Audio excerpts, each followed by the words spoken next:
ফেসবুকে দেখলাম 13-14 বছরের মেয়েরা আর 18-20 বছরের ছেলেরা, 22 বছরের ছেলেরা একসাথে এই উড়ে ধুরে ড্যান্স শুরু করছে এই হোলি উপলক্ষে। আপনারা যারা মা বাবা, যারা যে মা বাবাদের মেয়ে এবং ছেলে ওইভাবে ছাড়িয়ে দেয়, ওদের সন্তান ভগবান ওদের বাঁচা করে পাঠানো উচিত ছিল, বন্ধা করে ওদের বাচ্চা কাচ্চা জন্ম দেওয়ার উচিত হয়নি।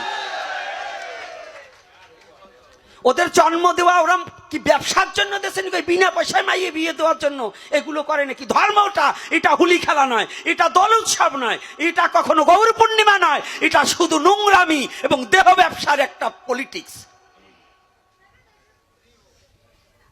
এই মা বাবাদেরও সচেতন হয়। এই প্রত্যেকটা মা বাবা হচ্ছে লজ্জা ছাড়া মা বাবা, যাদের মেয়ে ছেলেগুলো ছেড়ে দেয়। সনাতনী জাতি এত বড় নির্লজ্জ হলে চলবে না। সনাতন ধর্ম হচ্ছে সবচেয়ে পবিত্র ধর্ম।